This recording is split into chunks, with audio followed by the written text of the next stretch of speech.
Yep. So, welcome to the workshop. We would like you to remember some rules while the workshop is going on. So, first of all, please be muted while the host is explaining the concept. This is so that there is no layering of voices and all of that. And if you want to ask your doubts, you can ask your doubts in TypeScript 101 channel, which is just about events we see.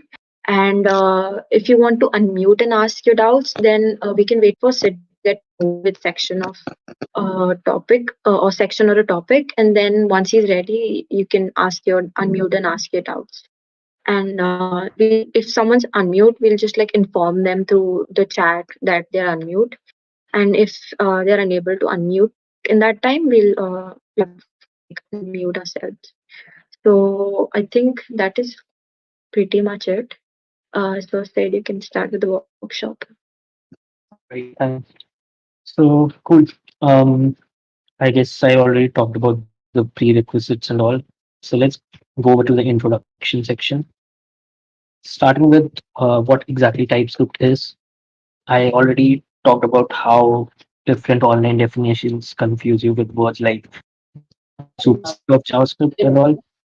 Uh, One thing is the font size visible, or do you want me to increase it? Just let me know in the chat. बेकार है ये सब यार क्या को रखते हैं business singer Visible, right? Okay. If anyone is having trouble like reading the font, let me know. I'll zoom it in. Okay. Okay. Cool. Cool. Yeah. So different online resources have different definitions that it say on to you. Like TypeScript is a superset. It adds on a type system and all. But they don't really understand that a lot of the people who are who are getting into TypeScript are mainly JavaScript developers, right? We don't have a concept of static typing. We just throw in variables into functions, just make them work, right? We never interact like, oh yeah, this is going to be a string always, or this is always going to be a number. We don't do that. So what TypeScript is basically, it provides a type system on the existing JavaScript language, right? So I like to think of these two things as a single diagram, right? The blue circle is TypeScript, as you can see by the देखा है arrow, तूने देखने का and यार है तो बहुत अच्छा मतलब क्या है uh, पहले साथ में देख के बंद कर can देगा you? हाँ मैंने देखा Okay, yeah.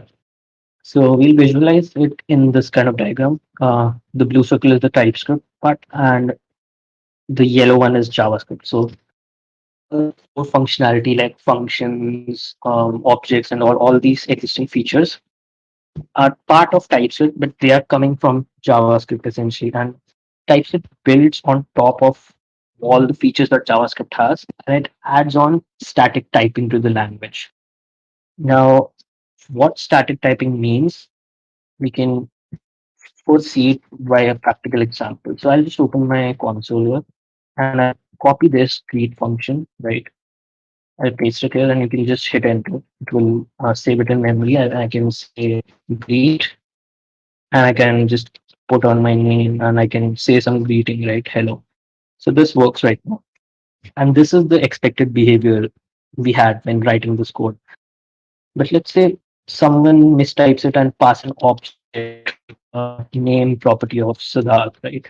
Now JavaScript will print this.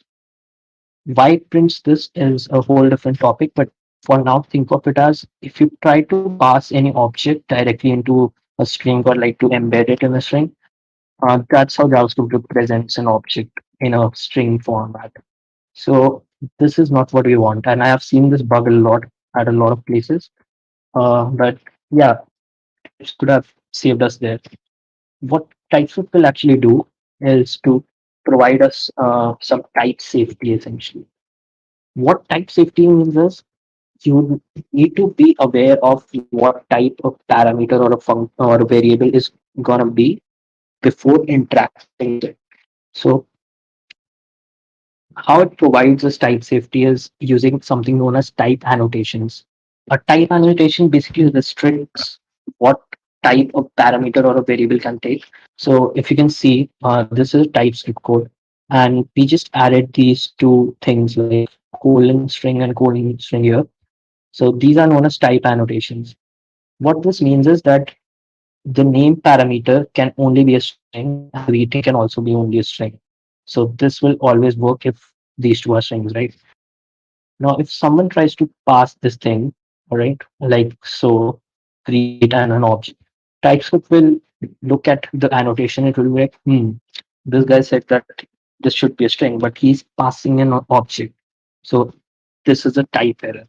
So it will create this error, like it will say argument of type, whatever we passed in is not assignable to parameter of string that was initially used as annotation. So such thing catches bugs. Now, the whole process of analyzing your code like this and using such errors is also known as type checking. This is not something specific to TypeScript. All the static type languages implement this, but you can dive more into this by control clicking this link and open the doc section of this exact topic. So yeah, you will find such links in the whole site.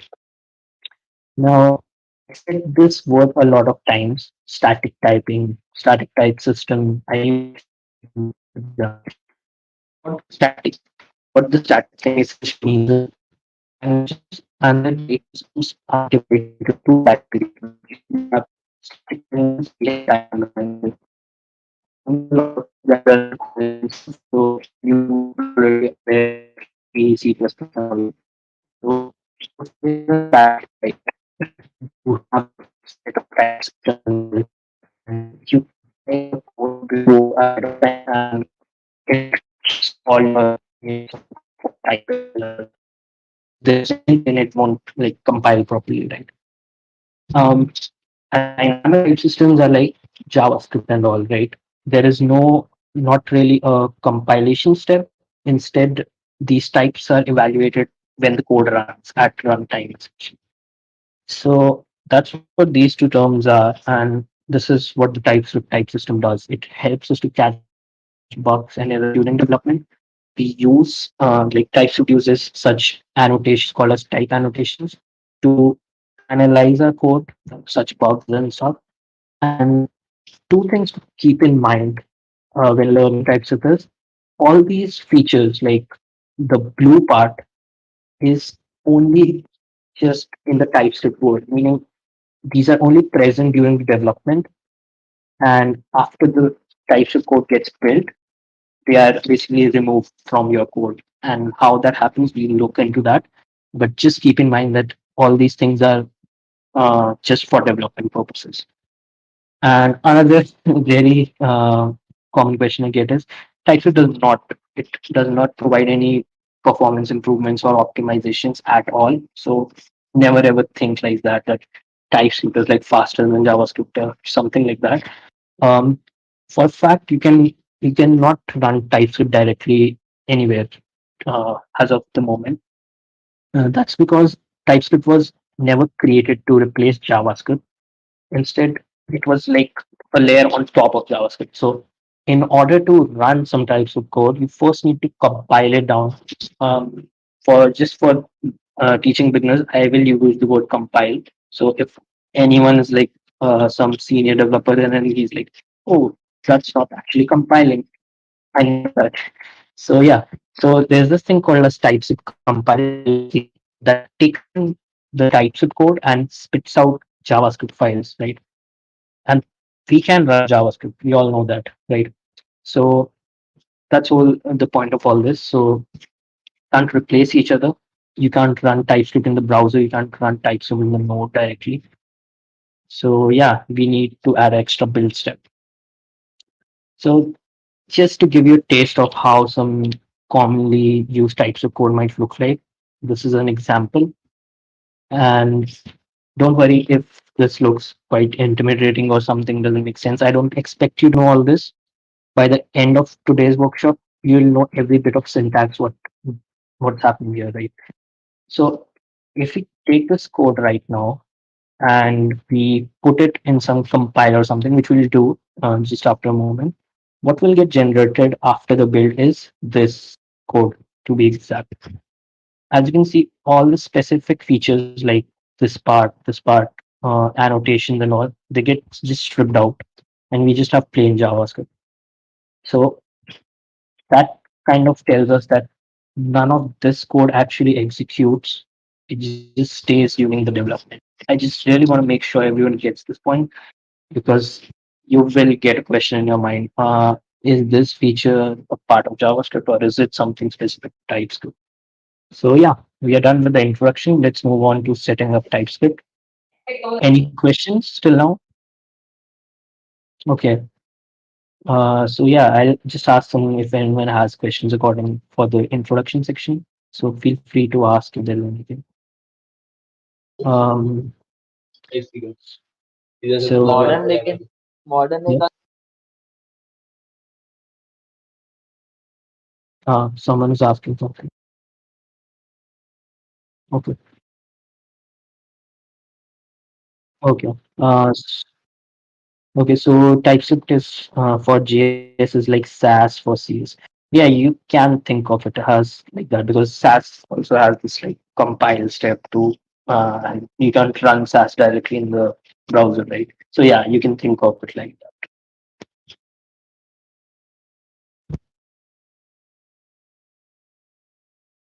Uh, so I guess no questions. If there is anything, feel free to ask. I'm assuming everything made sense. So I'll move ahead to the next section. So setting up TypeScript. Um, for this workshop, I don't want to give you all the hassle to set up everything, install Node.js and all. I will do it, okay, just to let you know how it's done, or you can just see. But all the code and everything that you will be doing in this workshop will be done through an online IDE. It's called the TypeScript Playground. You can just control click on this link to open it, and it is just a in-browser like app which embeds the TypeScript compiler and a nice little IDE close to what you have in VS Code. And yeah, you can just write TypeScript and it will show what is the compiled output. And just for fun, to prove what I said in the previous section, I said that this becomes this code, right? So I'll just copy this, go to playground, paste it, and you can see it is what I showed there, right? This is how the final JS would look like. This use trick is a JavaScript feature. It's basically to tell the browser to like add some extra, safety features kind of. So yeah, we could talk about this on some later part, but not now. So cool. We don't get any errors right now. If I mess something up, like something like this, it also tells me what's wrong and where it's wrong. Cool. So yeah, that's the TypeScript playground. And now let's talk about the local installation. To install TypeScript, you need some things, mainly Node.js. So you can go and download Node.js from the site, click on the LTS version, and whatever your operating system is, pick that one. For those who don't know what Node.js is, so JavaScript runs inside the browser by default. But if you want to run JavaScript outside the browser, like through some terminal shell or something, we will need some runtime to do so. Node provides us, Node itself is a runtime to do that. Okay, so we install it. So I already have this installed. Um, I'll just move these here. So I already have these installed. I will say node minus v, and it should print me a version number. This tells me that Node.js is successfully installed. Similarly, I would also need npm. It is basically a package manager for JavaScript libraries. It comes with Node. So if you have Node.js, you can also do npm minus v, um, like so, and it should also print a version number. So when both of these things are installed, we can go ahead and install the TypeScript module from npm. And you can run this command to install it globally on your machine, or you can remove this dash g to just install it in a particular directory or a folder.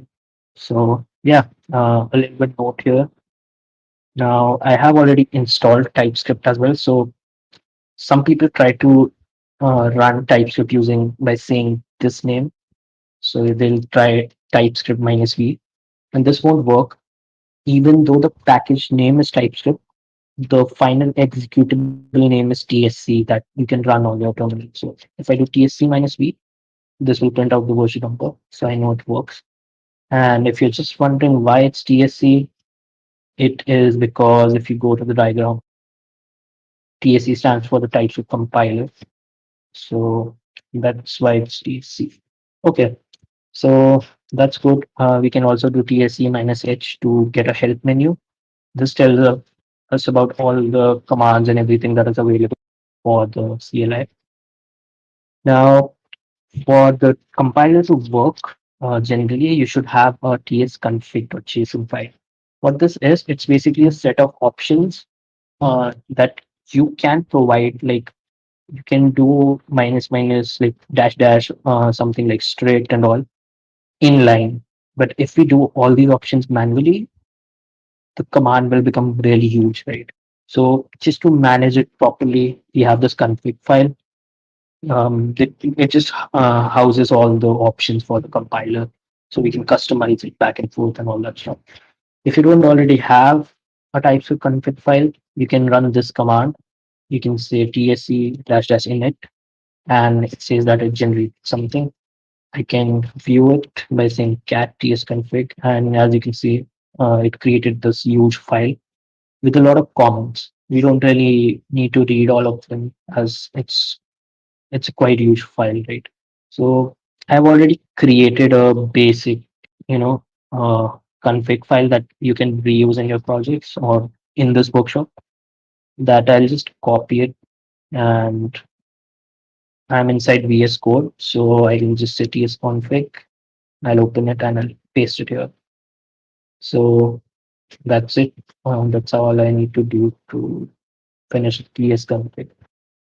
Now we need to actually compile the TypeScript file, right, to JavaScript. Right now we don't have any file, any TypeScript file. So you can create one in Linux or Unix systems. You can just do touch to create a file.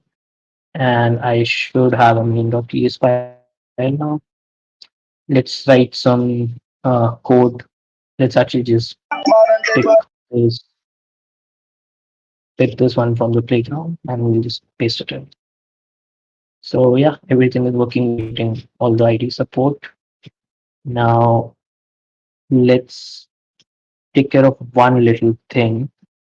If you'll notice in the includes part, this property defines what's going to be the where the source code lives.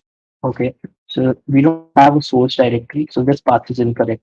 Instead, I'll just remove this, and this just means that all the types of files in this folder can be, uh, compiled. Now the green, red color and red error goes away. So it looks good. We can now try to compile this, and we just say tsc, and it should create a main.js file. So the file names will always match. And yeah, just what we were expecting, right? This thing becomes this thing. And this is what can be run inside a environment. So to run any script in Node.js, what you can do is no and the path to the script. So I'll just do main.js, and okay, I have to. Oh yeah, it's fine. It did run. As you can notice, I didn't even call the function, right? So if I called the function, it would have showed me some output. But it did run it, and I can just add like console log works. Can compile it again. Then I can run it again, and it says works, so I know it's executing. You might be wondering why I didn't run this code to be exact. The reason for that is, uh, you see this fetch function. This is a part of the browser, right? It doesn't exist in Node.js, at least in the version that I'm using. So if I'll try to run this code, just to prove my point, I can just say this and let's compile it. and I'll say main object. So it will say fetch is not defined, which is 100% correct. So yeah, this will only run inside the browser. We can run this thing inside the TS playground, but I don't get to do. And let's just do to run. We also need to. Okay, cool. Oh, okay. I didn't read that. Um, what's a current terminal theme? All right. Can you tell me where was the exact part? Maybe I can go back a bit. I don't mind. Uh,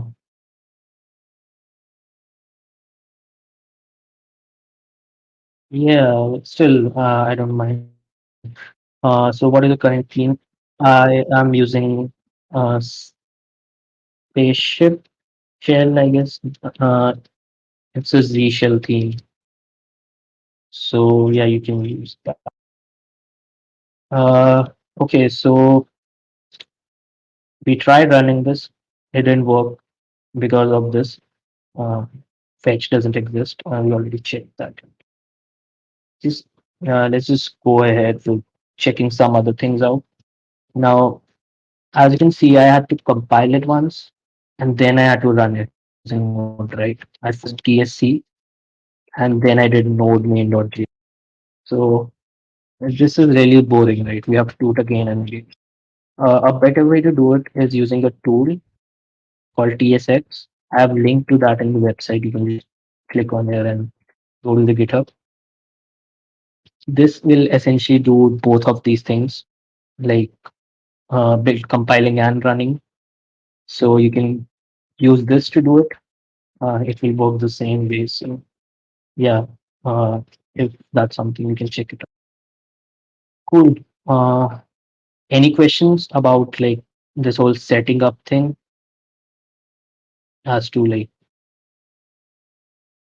I guess So, like, I would like to like again remind people to follow along with the content. You can like check out the website that I've shared on the chat, and you can like practice along with in the TypeScript playground link that I've shared in the chat again. Yeah. okay, cool. I guess not. You don't really have to worry about all the setting up thing. That's why I was a bit fast, like Vas said. That's because the workshop is like time limited. I want to cover these things, but it's completely fine if you have any question related to this. So okay, cool. Uh, we finished the setting up thing. Now let's actually move into writing some TypeScript. So there are two main pillars to TypeScript essentially. One is type annotations and other is type inference. These words are quite weird, but we will explain both of them in detail. So we already had a look at what type annotations do, right? We can, like, I'll show you a diagram to break this down. So this is a types of variable declaration. It's for a string for my name, right? Now, if we break the syntax down, we use the let keyword to actually declare a new variable. Then we tell the name of that variable, and then we use the semicolon. This specifies that whatever is after this is going to be a type declaration. So string is the actual type annotation for this particular variable. So first name is going to be string. That's all these things mean. And at the end is the value for the variable. So throughout the whole workshop and type support, you will be seeing the semicolon and a type a lot. That's how you annotate stuff in TypeScript. So yeah, that's how the syntax is. The whole point of type annotation is to prevent the properties that don't exist. So let's go to the playground. Now I'll be using the playground primarily. I just showed how to set this up, but let's keep this aside for. So if I just write the same line here. So if I say let first name is going to be a string, and if I just do it like that, no errors, nothing, it's fine. If I change it to a number, types will complain saying that string is not assignable to a type number. So let's just keep it string for now. And what I'll do is I will try to change, or I'll try to do something like, you know, uh, to exponential. So these kind of methods exist on the number type, but they don't exist on the string. So it's complaining that this method does not exist on a string. And it also gives me much better autocomplete. This is how it works in a lot of browsers. If you're using something like TypeScript and all, it uses these types to provide better autocomplete for your code. So it's telling me all the methods that are possible on the string.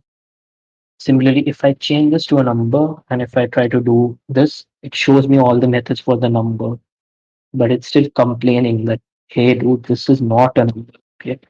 So that's the point of type annotations. Is this pace fine? Uh, if you're still there, or do you want it to go even slower?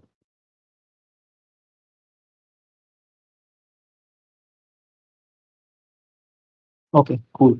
Yeah, I just want, I don't really want to hurry and all, because whatever people are comfortable with. Okay, so a type annotation can be added for any variable declaration, function argument, or a function's return type. We'll be covering these things in a lot more detail in the next section. But for now, let's go into the primitive types module. So TypeScript has some primitive types, right? And I've created a table for this, so you can just visualize it quickly. So a string type can be like, values can be like my name, hello string, and all these things. Numbers can be like, how numbers are. Boolean, true or false values can be accepted. Then we have this any type. What any says is that just accept anything. Like, I don't care. Don't type check this. Accept a boolean, accept a number, accept literally any type that there exists. So we try to avoid using this as a good practice, because any can literally be anything, and that's what JavaScript variables were, right? We don't have any kind of typing there. So avoid using it unless you are like 100% confident that, oh yeah, I need it here, which is very rare. So then we have null. Null is just how null works in JavaScript. Null means like nothing is here. Not exactly, but yeah. Then we also got undefined. These things are exactly how it's in JavaScript. Void.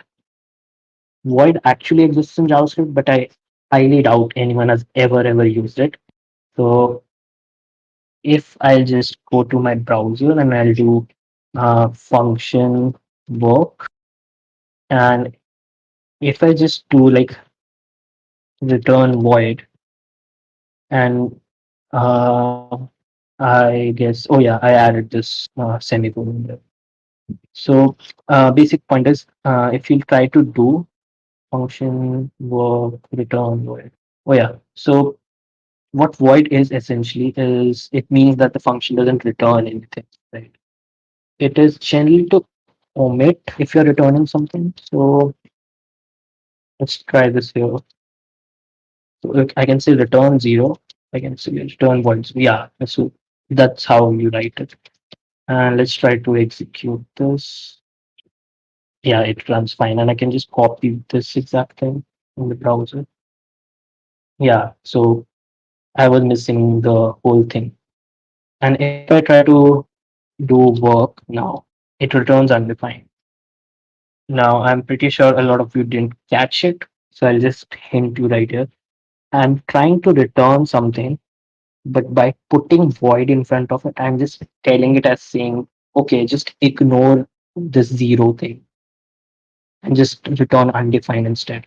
So just a little quirk or JavaScript that exists. So void essentially means that the function doesn't return anything, doesn't have a return statement at all. Symbol, this is a JS topic.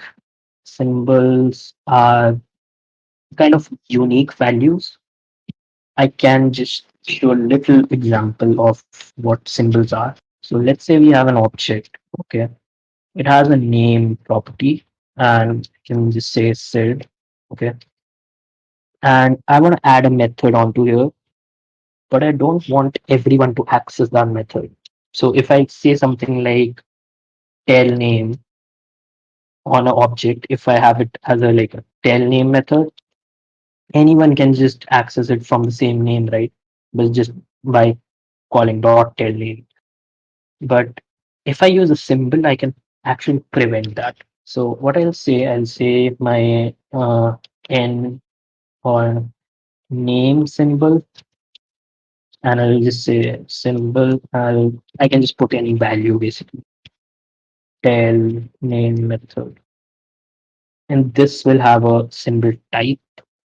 And if I now try to put this here, and if I like create a method or something, can omit this like this, and I'll just say console.log this dot name. Now, if someone tries to do opt dot, they can't see the method essentially. And if I had it something like telling, and I'll have to do this. Yep. Object.telname, it will work. I can run it. It will print it. But if I replace this with the name symbol, not only they won't find it, but even if they recreate the same symbol. So let's assume that another file starts here. Okay. So they try to recreate this exact same thing, and they name it something like fake symbol. And then they try to do obst at fake symbol, and they try to call this method.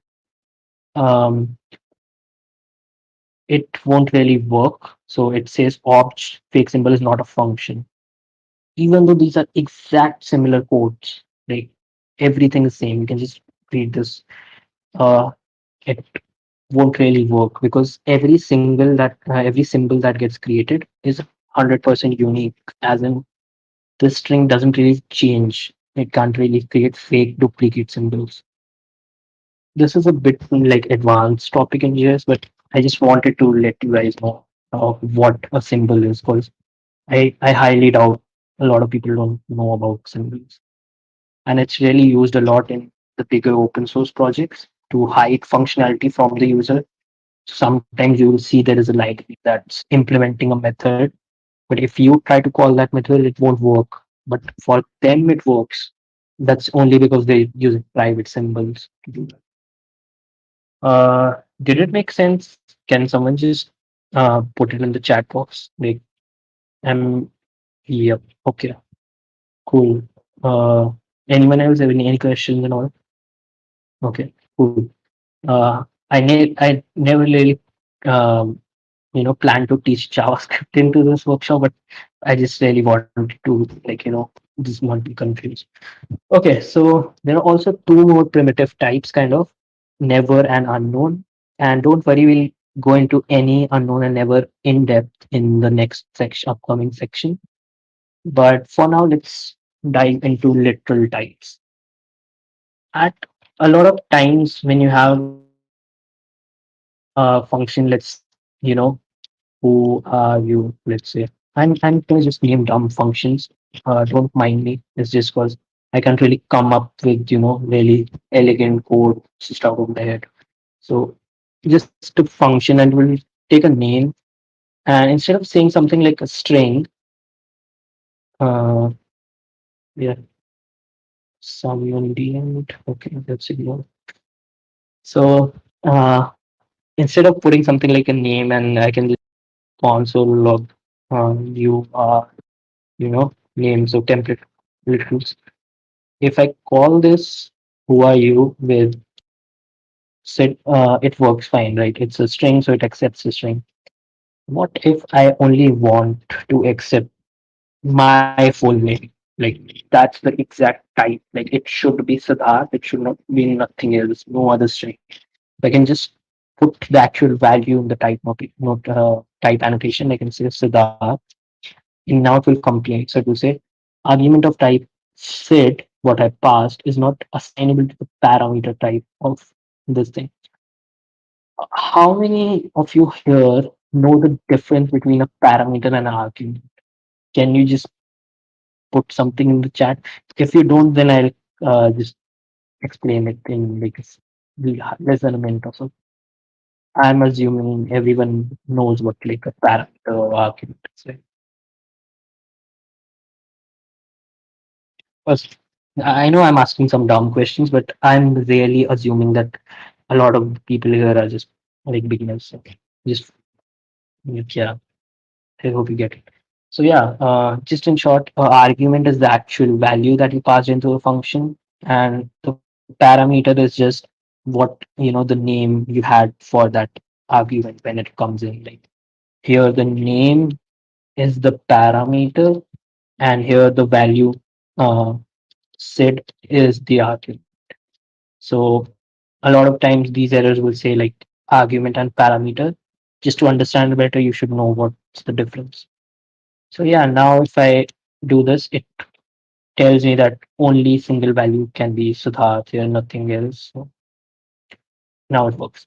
Similarly, literal types can be used for different other values like name, like strings and numbers. So we can see it only accepts 1 2 3, but not 1 2 something else, right? So literal types is like literally the type value you want or the value that you want to be. Okay, so the type of operator. I'll just pick this code and copy it here.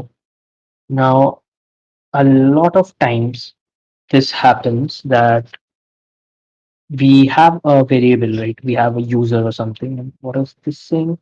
User reference directly in its own type annotation. I don't think so. But okay. Yeah, then let's see. Okay, so basically, this is a user, right? And return, yeah, get name user dot. Yeah, so we have a user object, and the get name function can only accept a user, right? So let's say we say it puts someone puts something into the function, and we want the something. So the something should have a name property, right? We assume that this is going to be a user, and we can access the name from that user. Now, right now, it's any. And remember, I told you about the any type. It doesn't care, it can accept anything. So, why this is any by default, we'll talk about it. But for now, let's say we want to extract whatever the type of this object is, and we want to pass it into the annotation. In JavaScript, we have this type of operator which gives us strings essentially of whatever the value is. And the strings are generally these kind of strings, the primitive ones. But in TypeScript, the type of operator is a bit more advanced. It will actually know about the exact structure of the object, like what properties it has and what are the type of those properties and stuff like that. So I can say type of user, and the error was because I was saying like user as argument, and the type was always so the user. So that's why. So yeah, now if I do something dot tells me that it will have an ID and a name, right? And I can say name, and this whole function is type safe. If I try to pass anything else, like object, and the object doesn't have the ID and everything, so it's just telling me that it has some missing properties like name and ID. So yeah, then we can just pass it user P. So that's what the type of operator does. It creates a type from actual value. Again, this only works in the TypeScript world. In JavaScript world, it will actually type of user will actually give you the value saying like if we try to do it in JavaScript, it will say type of let's say user is equal going to be is object like so. So this is what will give you as a string. So This check only works like this in TypeScript. Now, a very important feature and another pillar TypeScript is type inference. And what if we return an array or an object? Yeah, exactly. It's in the next section. I've structured it so that we're going to cover it step by step, but at the end of the day, we'll be familiar with all the syntax sugar exists in the TypeScript language. So, type inference. Uh, I will say that in this part, okay, or something like if we go back into the introduction, I had I had a string somewhere, right? Yeah, this was the string. First name is going to be string. So I am typing it like this. So what I'm doing is I am saying that const name is going to be a string, and I'm putting whatever the value is. And let's change this to first.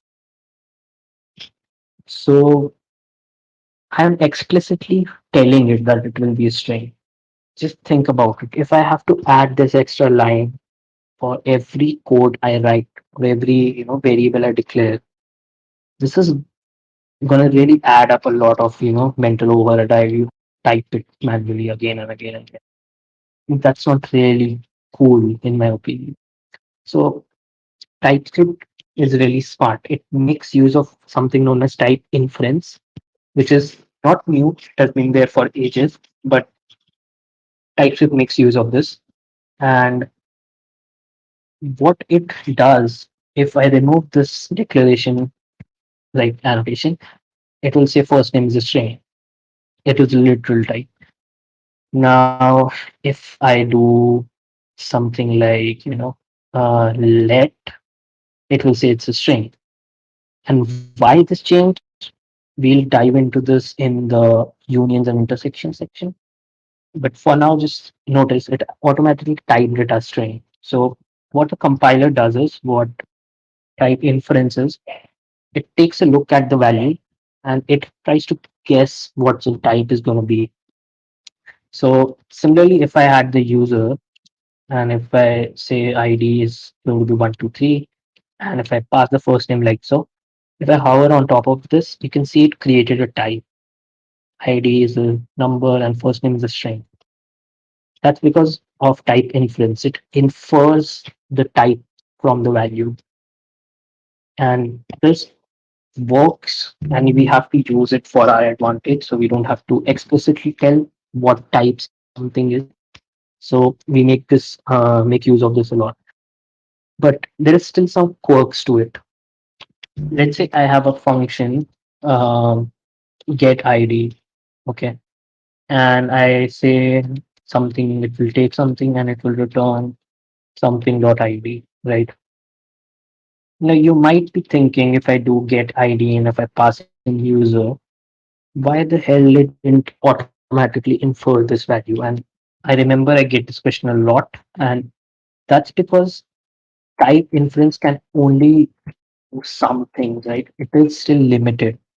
It doesn't know what you will call the function with actually. So like it can only guess the types which it can see in the top level flow. Like it knows that it's defined here, so it's sure that it's going to be like so, right? This is going to be structure, but it doesn't really know when this function will get called or what this function will do with this type inside of here. So it can't really infer that deep, you know. Does that make sense? This It's limited to the top level in a sense. It can't really guess what something you will pass into the function and all. There are ways to type it, like we could say it's going to be a string. So that's why we need to type it, right? Inference doesn't work for functions and all these things. Like you still need to tell it, like, hey, this is going to be this thing. So yeah. So can we say type inference can only detect primitive types? Actually, not, because this is not a primitive type. This is an object type. And here, this type of operator is also kind of making use of type inference. If you think about it, we never declared a type user. We just passed the user into this type of, and it created, it annotated the something value, right? So it can actually infer a very complex data structure also. So let's say we have a cart, okay, and a cart will be an object. It will have an items, and the items will be an array. An array will have an object. So I'm just making it like so. So it can be ID, it can be a name, hello, like so. The cart can also have some meta. It can be another object, and we can just keep going on like that, and it will still infer the whole object type. So it's telling me that items is an array with the object of these types. So it's not really limited to primitive types. It's just that functions and all, it can't really guess what you're going to do with this inside the function, right? So it can only guess what a type is if it can directly see it in the flow. As such, I could say as type of user right here, and it works for this thing, but the function never knows that what something is. And I know this sounds a bit weird, but I'll just say something that will make it really crystal clear, which is if types cannot figure out a type for a variable, if it fails to do so, it falls back to the any type. So if you know about any, it accepts anything, right? It just falls back to, hey, I can't guess what something is going to be, and you are not telling me. So I'll just treat it as any, and as you can see, it says any. So, yeah, Crimson, does it make more sense, or are you still, is there some confusion?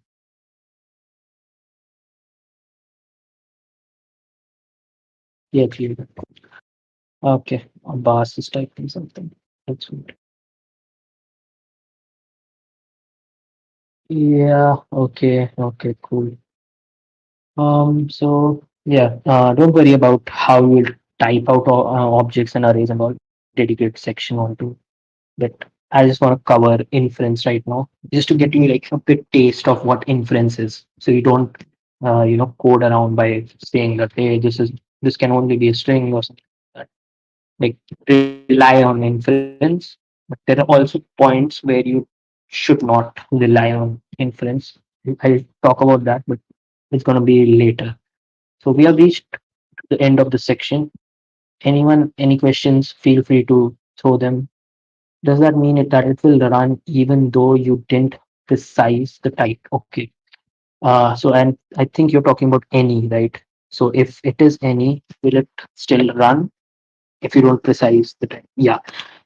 So the thing is, TypeScript compiler never runs the code. So we saw that we had to do the TSC to actually compile it into JavaScript, and then we did Node to actually execute it, right?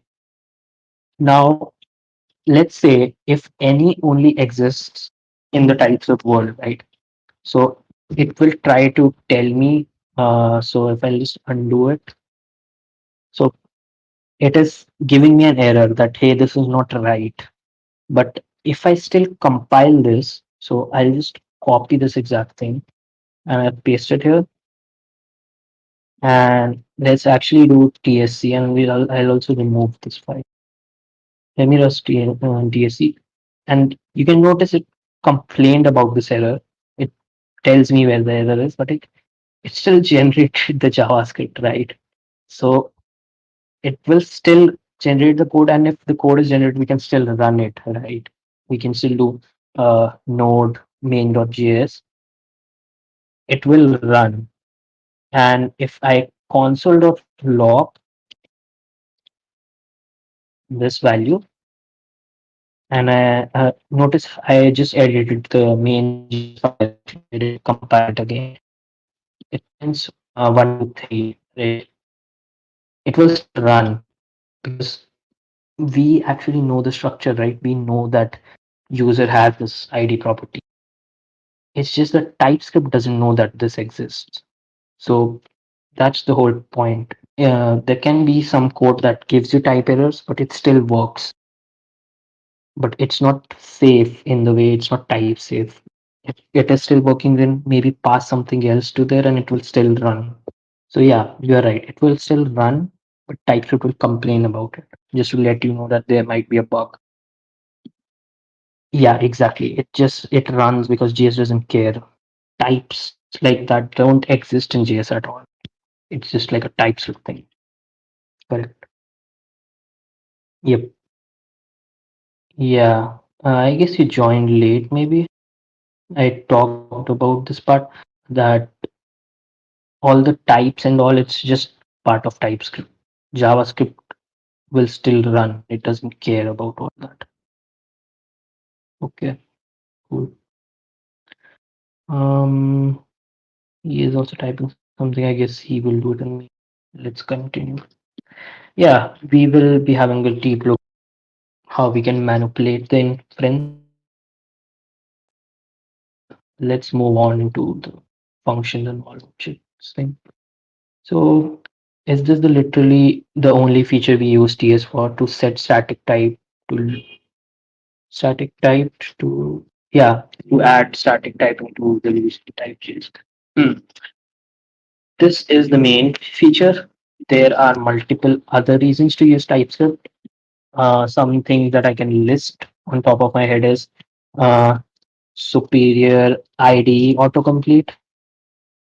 So the better type declarations there are for some tools, and like you might have noticed if you use npm, there is some module that gives you really good autocomplete in VS Code, but some modules are just there like shit, like everything is and you don't know, you have to check it console login to know what is the type.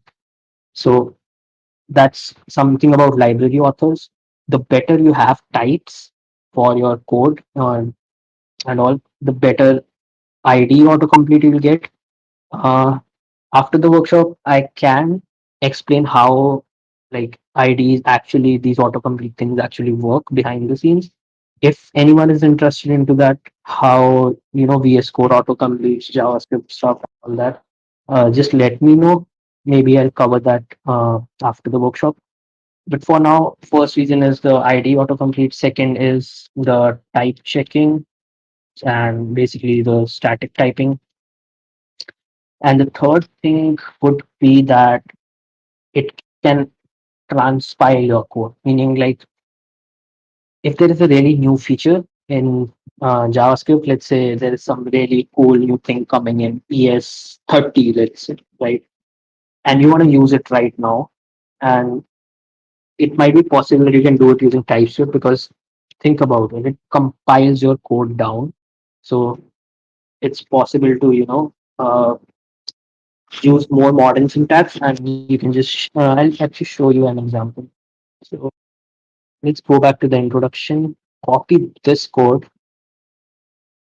and let's go back here. I'll paste it in my main.ts file. So this is the same fetch code. Notice it uses async await and promise and all that stuff. Okay. So this is modern syntax. But let's say I compile this without any settings and all these settings kind of change how the output JavaScript will look like. And let's say I change it, I don't use this config at all, and I say tsc main.ts. Doing this, like telling the path like that, it will ignore the configuration file. Make sense? If I run it and I go to the main.js, see what it created. uh this is exactly the same code, it will work exactly the same way. It's just really more complicated in the sense it is trying to support the syntax for older runtimes, like older browsers and all. So tracks, cutter, whatever is the name, like does it?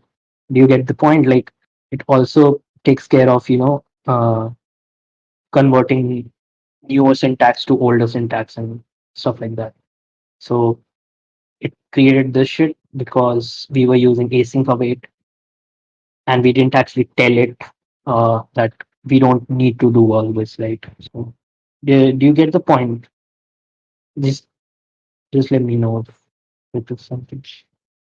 I might just tag full. Um,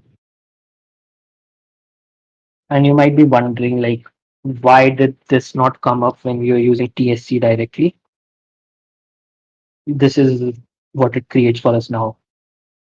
If you'll go to the TS config, you'll see this target property, and you can read this. Sets the JavaScript language version for the emitted. Emitted means the code that it compiles, and to include liability declarations. So I'm setting it to ES 2020. That means,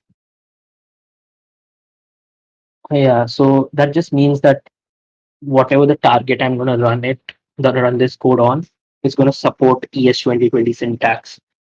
If I change this to ES5, save it, run TSC again, it gives me the same disgusting looking code, right? So TypeScript compiler is doing a lot of things for us. It's not just for type checking. It also does all this, setting the target and all that. So for now, let's just keep it to the most modern one. It is ES next. And if we do it again. So yeah, good question actually. Uh, yeah. It basically transforms the newer syntax to for the older browsers as well. So yeah, cool. I guess you can watch the recording later for this part. We are done with uh, annotations and all. Let's move on to the functions and arrays. And this is going to be much quicker because we covered the most basic ones like what annotation influences. This is just going to be much more smoother. So we can type functions and all through different. We can type different things in a function. We can type parameters. We have already seen that. But we can also type tell the return types. So let's take this multiply function. And right now, if I change this return type, so the way you add the return type is using adding a semicolon, and we learned about the syntax, right? So after this semicolon, we specify the annotation. So we say that let's say it will return a string. Now our return value will get an error, and it will just say that, hey, this is not returning an string, it is returning a number. If you remove this, you can notice it automatically types it as number. Why that happens, I already told that inference. And we just need to type the parameters like so. Yeah, that's all there is to it as parameter types and all. You can also use arrow functions. They pretty much work the same way. You can type it like so. You can also pass more complex types. We'll look into that. But yeah, that's the parameter types, return types. I've linked to the documentation. Click on it, it will open the exact section. Fun type. This is what you asked. Decorators, as in annotation, brings new features. Okay, yeah. Decorators, I didn't cover it purposely because it's way too advanced for this workshop. If anyone is still interested in that, maybe we can do it some later day. But yeah, decorators is a feature which is still into like coming into JavaScript. Like they have not finished allowing to like okay, implement this. There is a committee that does all these things. So it's not yet in JavaScript, but you can still use it using TypeScript because it converts the decorator syntax into working ones. Decorators is I will not get into it will be too much. Enums, yeah, we will cover enums. Enums are basically objects which can be used like JavaScript as well. We explicitly specify the function return to a different type like string, even if it takes. So it's taking two number arguments, right? That is fine. But if I tell TypeScript that okay, it can take numbers, but I expect this to return a string. So return types, a type is basically what you expect to happen or what should happen. So we expect this to return a string. Even though the parameters were number, the return type will always look at the return type and be like, parameters are number, that's fine. But the return should be always a string in this function. We can fix it by adding a string constructor like so. This is JavaScript function, and it will work because this will coerce or convert the string number into a string.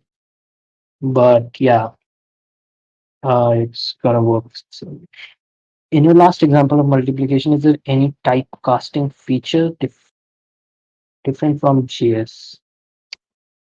In your last multiplication, any typecasting feature? So typecasting feature, you mean the string object thing that I did? Like, you mean this thing? Okay, so uh, a bit of background on string function is. So in just everything's object, right? And these functions, like these capitalized functions, kind of, you'll see the names are like constructors. Again, this is not a JS workshop, but what these things do is they're used to create new strings. So I can just say str, and you can say it's a string. If I just console.log str, let's say I remove this one, two, let's see what it ends up. It created an empty string. That's because I didn't provide any initial value here. So see, it's going to take any value. It doesn't care. And there's also this little question mark. I'll explain what that does. But if I say hello and then I run it again, the string value will be hello. I thought there was something new we could explore in these. No, no, no, no, no. These constructors are just JS part, but you can never use them as like type declarations of. I have seen some people do this, or we can just remove all this and I'll say string like so.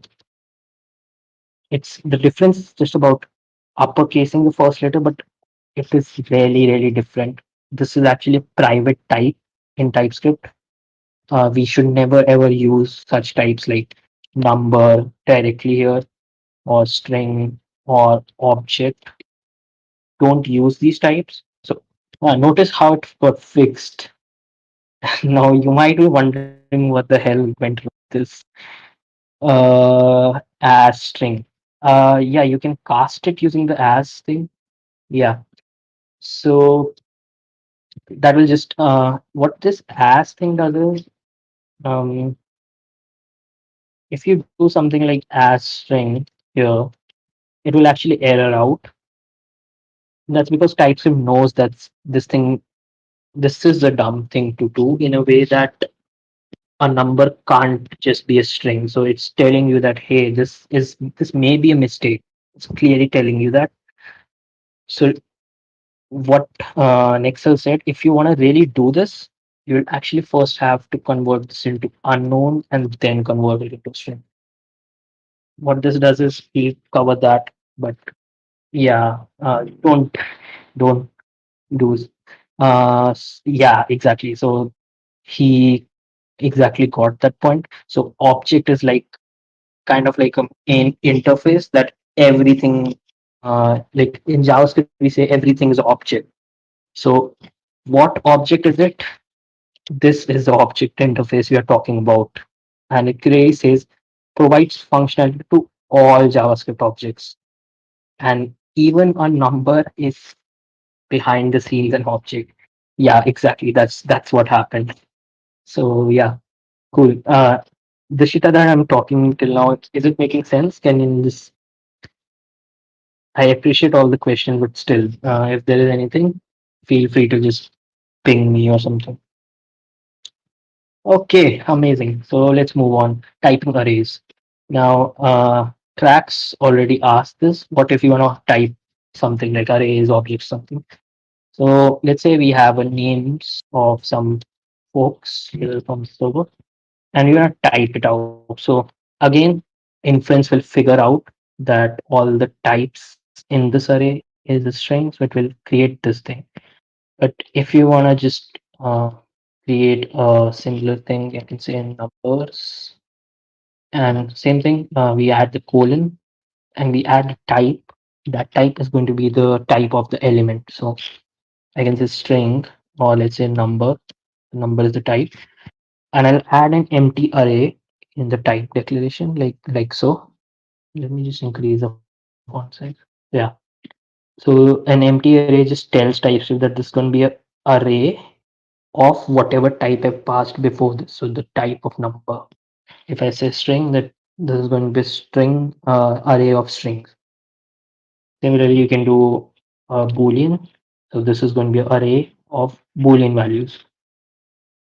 Now, a question that might come up will be that all the elements in this array is of the same type, but that barely happens in real world code, right? There is always some element that could be different from other ones, and we'll cover that in the union section. How you can type something that can be of any type, the element.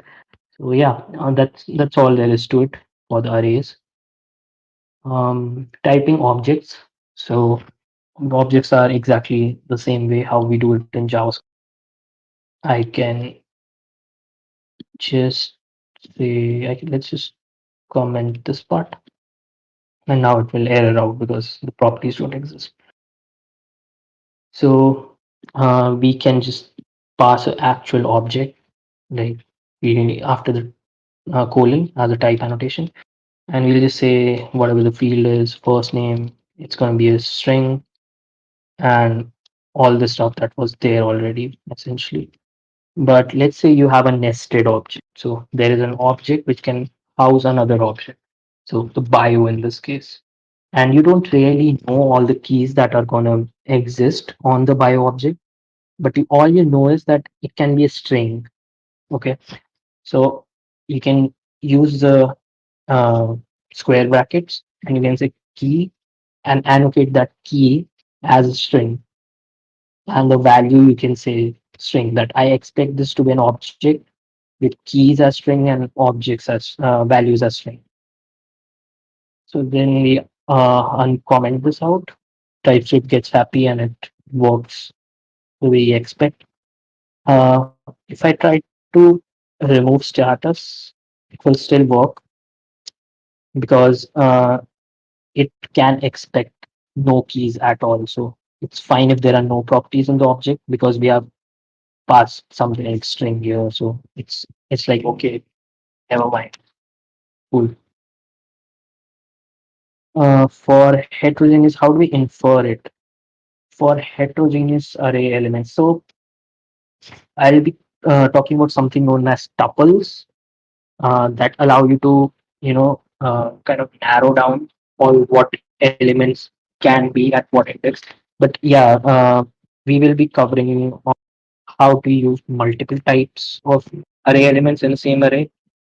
If you're talking about how we can tell that, okay, so let's say at the zeroth index of an array. So let's say at zero there will be like something like a 1, 2, 3, but on the same array there can be something like in the first index there can be a string, let's say. So will TypeScript know that the first element is a number and the second element is a string, as in like that? Uh, if you want something like that, TypeScript will actually do this. So this is actually your topic in just the next section, so I'll just cover it there only. So yeah, I'll cover it. Optional properties. You might have noticed in the string constructor, if I hover on top of this, it says value, question mark, and then the type annotation. So what is this question mark? A question mark basically denotes optional property. It can be optional on anything. So let's say maybe user. So it can take something, but which should be of type of user. We already see what this type of thing does. And now if I try to call this function, and if I don't pass anything, notice how TypeScript doesn't complain at me. It understands that by adding this question mark, we are saying that something might not actually be passed there. So this it's okay if someone doesn't pass anything here. Similarly, on an object, I can change the first last name and I can add a question mark here. And now if I'll try to do user and I'll try to do last name, notice how it says last name can either be a string or an undefined value. So it can't be defined basically. What this pipe thing does, I'll explain. It's called a union, but for now, just understand that question mark basically tells it that it's optional. Cool. And another cool thing, if it is marked as optional and if you try to access it directly, I should complain at you saying it's possibly undefined. So because of this, it guessed that this thing can be undefined. So he might be making a mistake, which is correct in this case. But I can add a if statement to check for it, and we'll cover it that what that does actually. But sometimes you already know that okay, this might not be undefined. I will pass it or something like that. So you can tell TypeScript to shut up by adding a exclamation mark, and it exactly does what I said. It tells the compiler to shut up. I know that this will exist. I know my code. Yeah. So then it doesn't complain. But you should avoid doing this unless you are 100% confident that it's gonna be there. So okay, no questions I guess so far. Read only properties. So an object can have some properties that you don't want someone else to update or override, essentially. So you might have an ID, which can be a number, and I add the ID here. Let's say ID is 123 or ID is 1. Now, if someone comes in and does like user dot ID is equal to 2, TypeScript won't complain. The reason for that is it can be overridden by someone, but I don't want to allow that. ID can IDs are important, right? So I can say read only, and now TypeScript will complain because it will say it's a read only property. So you can only read from it.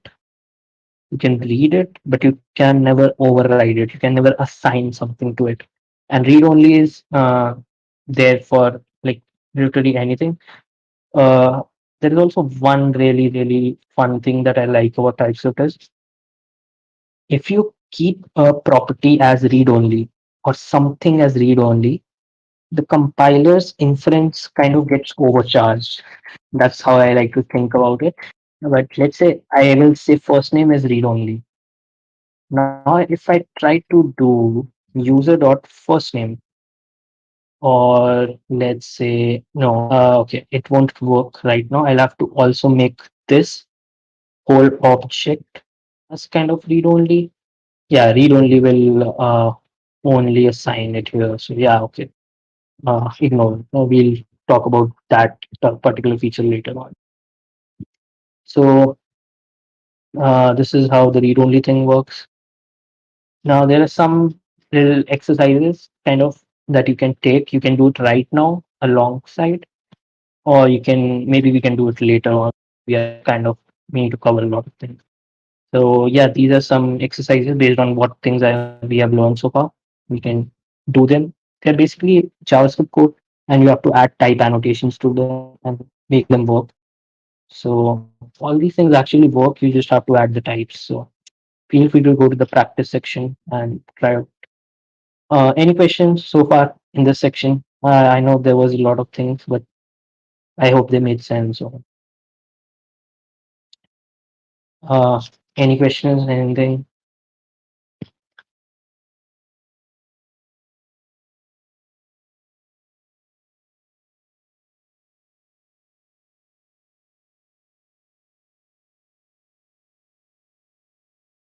Awesome. So far, so good. Now, tuples. Something that this guy and this guy was waiting for. So let's talk about tuples. A tuple is, if you're coming from Python, you already know tuple. Uh, there's something between the pronunciation. Some people call it a tuple, someone people call it tuples. I kind of researched about it. It is both are valid, but tuples is what a lot of people use. So a tuple is basically a type of an array. Okay, it is an array, but a tuple will have a fixed length, and the types of the elements, all of them will be fixed. So this is what a tuple might look like. And the most practical example of a tuple that I can give you would be a CSV or an Excel row. So if you have ever used some tool like Excel or any CSV file, you know that the columns are basically like arrays, and every column, the data they hold really matters, right? So this is just like a CSV row. And as you can see, if I'll remove all these, it will give me an error and it will say that an empty array is not assignable to an array containing a number, string, and a boolean. Now notice how these types are different from doing something like number. The type is actually inside the array this time. So they are basically like elements in type. And what this denotes is that the first item will be a number, the second will be a string, and the third will be a boolean. If I don't do that, it will error and it will basically, oh, okay, false is also boolean, but string will won't work. So string is not assignable to boolean. That's what tuples do. And I guess you, what was the exact question? Uh, okay, how do you infer it? Now, there will be a lot of cases where you will have an array like this, like names, and it will be inferred as strings. Okay, but you want to get a tuple from this array, and there is a really neat trick in TypeScript, and I have a section on it how to convert an array into a tuple using this as operator. So we can Nexel already showed how we can use the as thing to convert something into a different type. If you do as const, what this does is it converts this whole data structure as a read only thing. So every element is read only. If I hover, it says that this is a read only array. And because it's read only, TypeScript is smart enough to know that, hey, this guy can never change this array. So instead of inferring this as a string, I can actually infer it as the literal value. So remember I taught you about this literal types where the type is actually the value. So using this const, if I do const, let's say Swaroop, and if I'll just say that, okay, names at the index of 0. So that's how arrays work. This should be Swaroop, and this is the value. So as you can see, it never said it's going to be a string. It specifically said that this thing is going to be this value. So this is a tuple. Okay. Uh, does that give you any, like, does that make sense? I guess that's what you were asking, right? Cool. So that's how you create an array into a tuple. Um, Tuples are aware of the lengths and all. So if you declare a tuple saying that it will have, let's say, things, they'll have like 3 items, then you need 2 items. It won't like budge with anything else. It will say that it requires 3. So that's it. And just a little side note, any React developers here, if you have been using the use state hook, you must be familiar with the syntax where we destructure the setter, the getter and the setter values. Use state essentially returns a tuple. So the order of the items matter and the type of those items also matter. So that's how this works. Okay. Uh, let's talk about enums. Enums, I want you guys to think about enums as just objects. They are in fact objects only. The difference being, enum is just used to pair together some key value pairs. Like in this case, we have some directions, right? Up, down, left, right. And anyone can tell that these up, down values are actually really connected to the directions, right? These, all of them are directions. So we use enums to just signal other developers that, hey, these values are closely related. Okay. So that's what an enum is. And as you can see, it looks like an object essentially, but after compilation, after TSC like builds it, it gets converted into this kind of code. And if you can notice, it is just an object. It just assigns all the values. Okay. Uh, so we can just take it and let's clear some things. Okay, no, let's just keep it.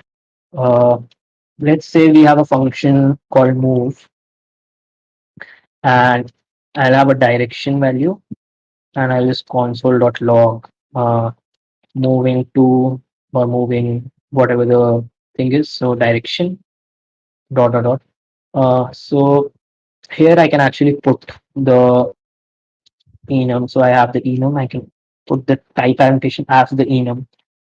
Now what this will do is it if I try to call this move function, it will only accept the same enum key value. So if I do 1, 2, 3, it won't really. So yeah, 1, 2, 3 are okay. This is something else, but if I don't pass anything at the moment, it will say that something is required. And if I say something like move, it will say move is not assignable to directions because, well, it's not a valid direction. Instead, what you do is you do directions dot and it will give you all the key value pairs. So you can say direction dot right and it will just print moving to the right. So there's a fun thing about enums. If you don't actually assign any values, so if I remove all these, there's something is gonna happen, and what I'll show to you by opening the compiled version of this. Okay. Yep. So notice what it actually created. If I click on run, this is the enum, and if you'll notice the values for every key, it is using 0, 1, 2, and 3. And I didn't provide any values basically there, right? So why that happened exactly?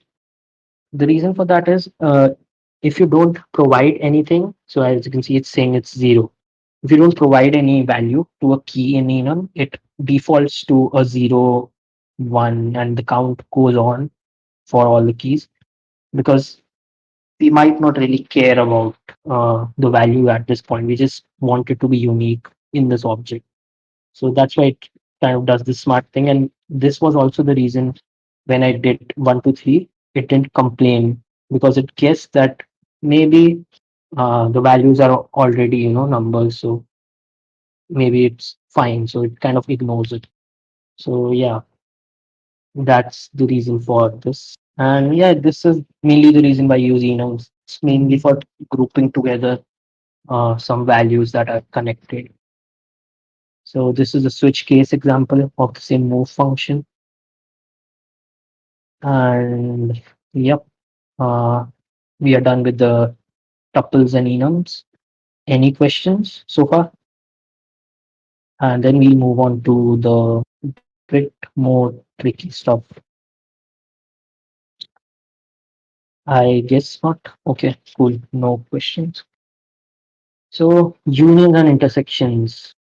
Um, you can think of these two types basically as and or in almost all the programming languages. So in JavaScript, we have this and operator, which just means that and. So we can say something like, one and two, and we also have the or using double pipe sign or whatever this thing is. This is the or in JS.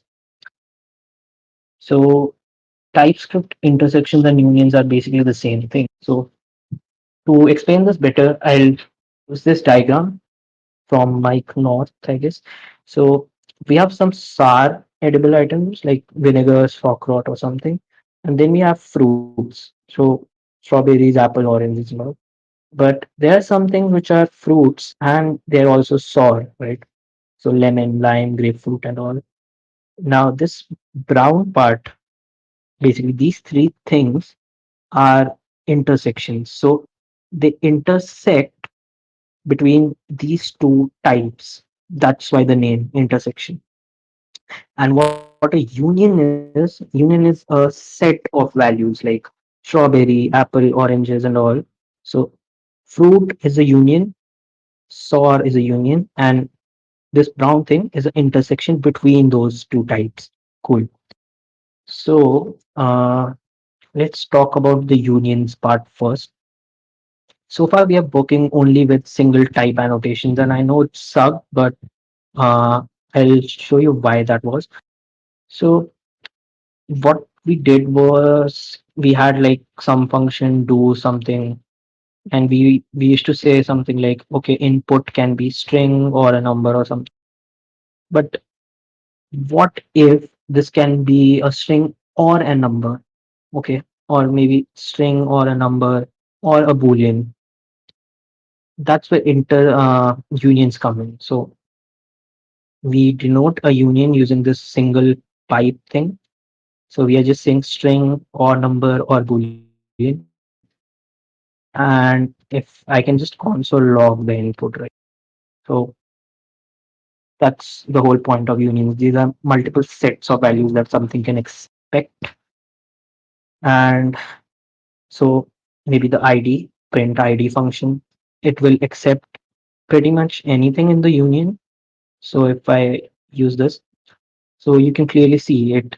The print ID expects the ID to be either a string or a number, and it will just print it out. But if we pass an object, it will complain saying that, hey, this is not assignable, which completely makes sense, right? So yeah, it's basically like or, like it will be this or that or something.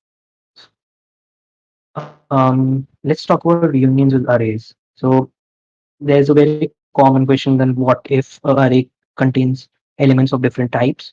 That's where unions come in. So if we take this and we just remove this part, so right here the elements can either be a string or a number or something like a boolean.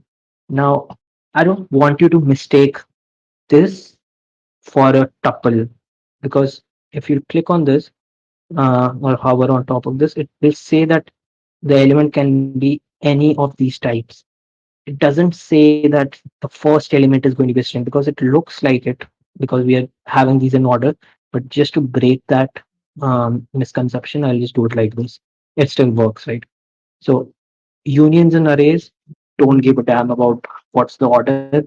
All they care about is the single item can be, so we can use the first of elements at zero and see the type for this thing is the union. So everything inside in these two rounded brackets, I guess, parentheses, is what gets the type for the element. Okay, so that's what unions are. Now, it is common use case, just as we saw the type of operator, right? That gives us the type of an object or any value.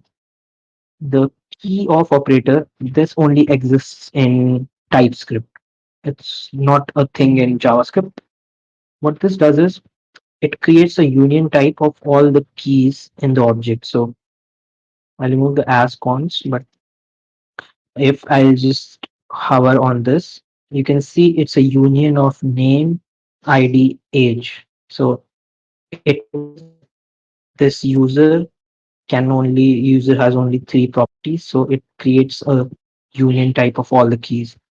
I know the syntax looks a bit weird because it's like key of type of user, but all we are doing is that if we had kind of like, okay, first thing is a string, second thing is a string, and if I see this, it gives me the union of first thing and the second.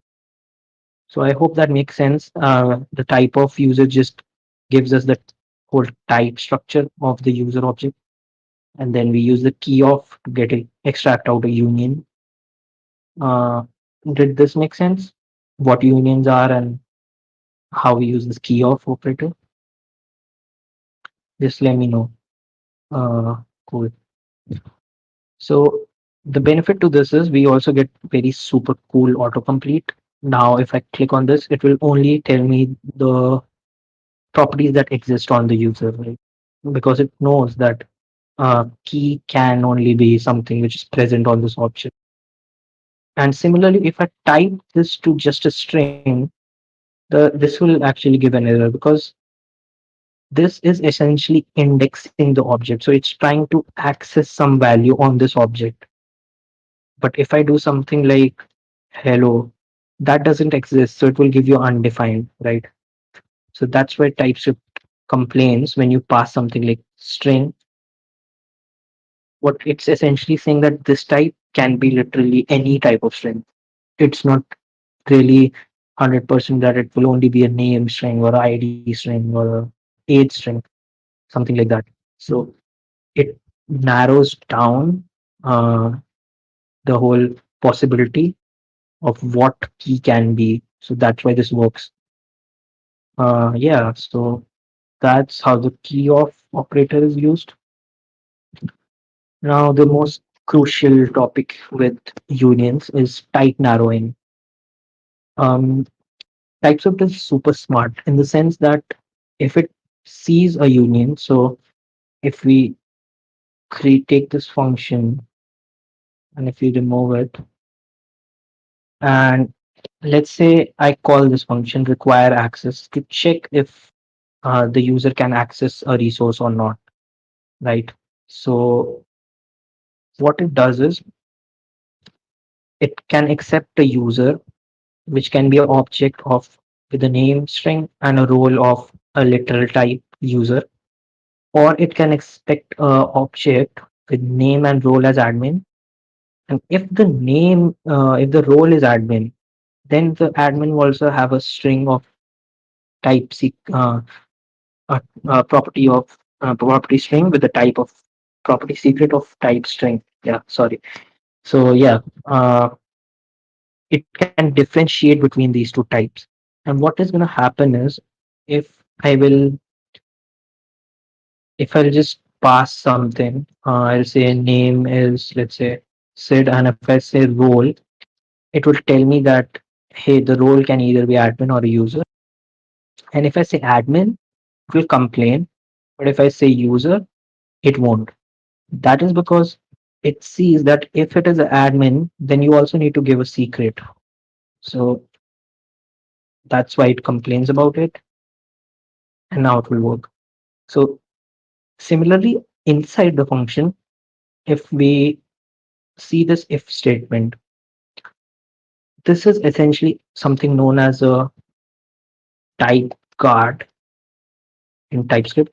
So what this does is it helps TypeScript to kind of supercharge the inference even more by saying that if user is here, it doesn't have the secret because the role can either be a user or admin. But by adding this if check, we are making sure that the role is admin.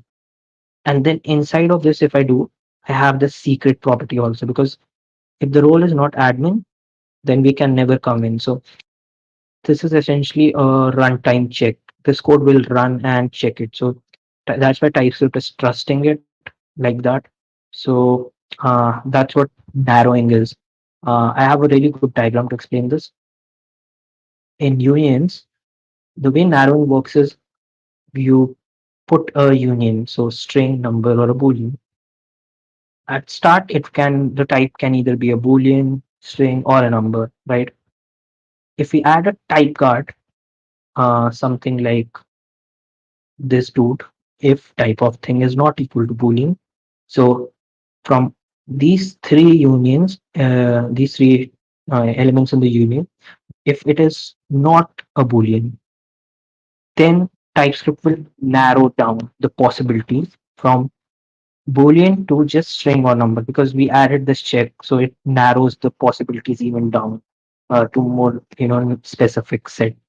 And if type is only a string, then it's 100% sure that okay, it will only be a string and nothing else. So this is a diagram on how type narrowing works. We start with a bigger union, and this is a word that you will hear a lot when something or someone will say that, oh no, that's not working because the type is too wide, meaning it is there are a lot of possibilities. So they will tell you to, hey, narrow down the type or narrow down the union. What they're saying is essentially to use something like a guard to narrow down the possibilities. And I've added a note here that there are different types of type guards for narrowing. Type of thing is just one example. There are a lot of more. And I have added a whole link to a section that you can explore that will tell you about different ways to narrow down types. So this was a lot in my opinion. So if the type narrowing thing makes sense, just like yeah, just let me know. But okay, Yeah, yeah, we understood. okay, cool. Discriminated unions. This is also something. Um, it's very close to type narrowing essentially. So what discriminated unions does is I can only explain it using an example. This is a random function, so it will either give you a heads or a tails. So we are using the union as a return type. So it will be completely random, right? And there is this get user info. So if it is the value is heads, then it will return a tuple with the first item is the status and the second is the actual value or the data. Now, if I do something like result is equal to get user info, and if I do if result, the first element is equal to, and it will see it narrowed it down because it knows that it's going to be either error or a success. So we say if it is success, then we can do something with the, and to just make it easier to use, I'll destructure it as saying the first element is the status, second is the data, data, and status. Okay, yeah, status is maybe message. So, yeah. So now I can just do message. It's of type error or success. But if I try to access the data, it will tell me that it's email and name. But even though there was an error, it types of knew that if the first element is not the error type, then obviously this is going to be this result, right? So it narrowed it down based on what the relationship is between these two array or tuples, right? Similarly, if I use the else case, and here if I try to access the data and if I try to hover it, it will tell me that it's an error because if it was success, then we wouldn't have came into this else block, right? So that's how this discrimination thing works.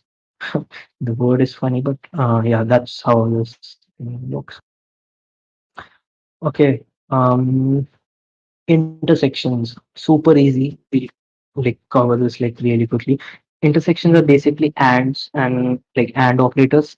They are used to combine different types into one, and it kind of creates like a new type which will contain all the properties from the type 1 and the type 2.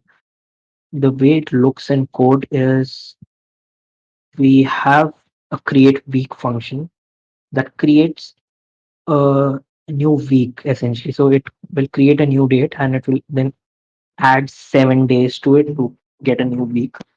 So we can say week is equal to create week, and there is this date thing used. And if you know, we can use the new date in JavaScript, and this is just the interface or the type for that date.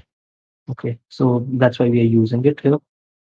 So if I do week dot, it gets give me all the methods that a date has, but I'm using this and sign to add on an extra new property on the date object. So what I'm doing is I create a end and I then assign this. So object dot assign is basically doing like end is equal to end, but I can't do it right now because it doesn't exist on this date object right now.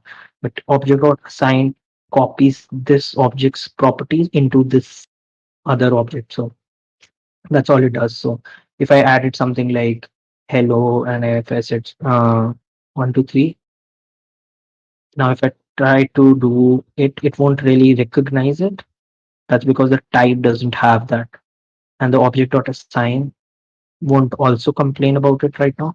But if I add it as hello is going to be a string, I can now do week dot hello like so, and it will work. Um, so yeah, that is this thing. And end is basically our own custom property. So we use this intersection thing to add on extra properties onto an object. That's all we're doing. So yeah, we are done with the unions and interfaces. This works well enough. Now, two sections left. I don't see any questions, so I'll assume there is none. If there are any, feel free to ask.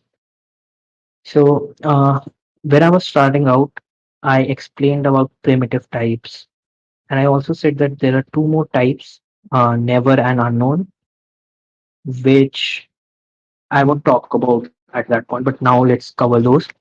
We have already seen what any is. Any essentially means that can accept anything. You can add anything on as the type for that. And I won't cover this again because I think everyone already has a good idea as to what any does. So unknown. Let's talk about unknown. We never saw this type in action. So what unknown is? Unknown is like doing a promise with a compiler, like promise, not the JS promise. Promise as in I will do this.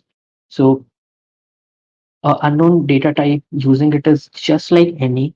Instead, that it's more safer than using the any type because both are very useful when you don't know what is the type of the data, but you still want to make use of them. So what any does is it will let you do anything with the data.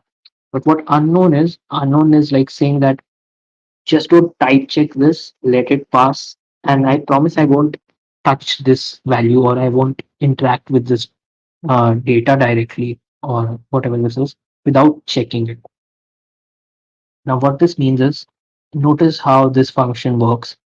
I take an array of items, which the elements can be of type unknown, and here I'm passing the numbers, so that's fine. And I just loop over them, and then I increment the count and I return the count. If I tried accessing the individual item, if I did like item, and if I tried console or let's say, yeah, console.log item dot something, it will give me an error saying object is of type unknown. And that's exactly true because when using unknown, we don't try to use it or try to reference this property or the value without checking it. So you could do something like if type of item is equal to a string, and now if I try to do something, it will treat it as a string, right? We learned about this. This is narrowing down the type of the item from unknown to a string. So that's why I said that I promise I won't interact with it directly without checking it. So if you check it, then you can, but unknown is like a promise with the compiler that, hey, let it pass. I won't touch it directly. So yeah, uh, that's how unknown works. Never.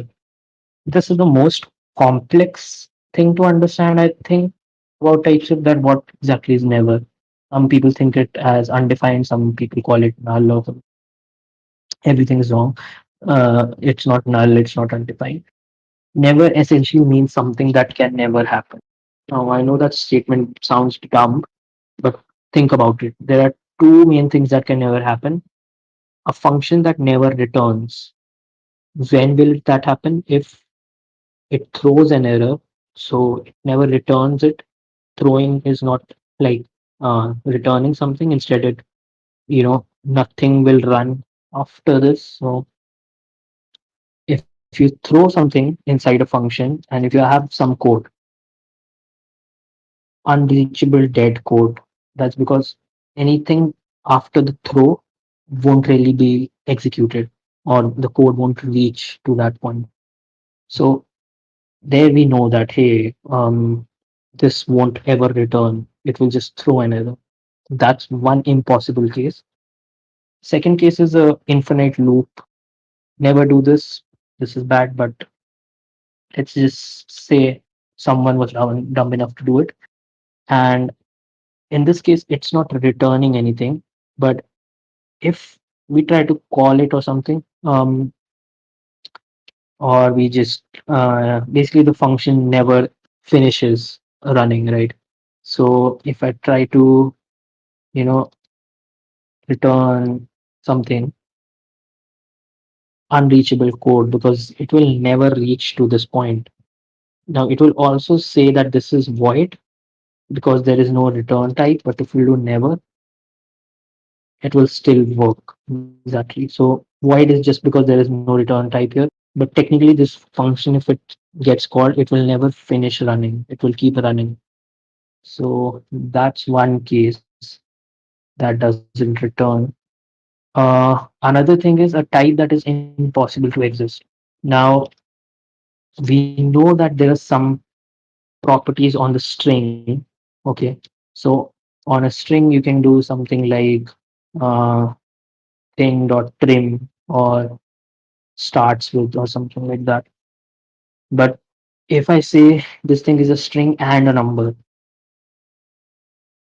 what the and type does, I told you about it. It basically tries to copy all the properties from the this type to this type. So it will be a string and a number, but technically it's not possible. You can't have a number type with all the methods of a string type. So it will automatically mark it as never, because this can never happen. So that's what never does. And if you try to put a never in a union, so let's say we have a union here, and if I try to put a never in a union, it will automatically be removed.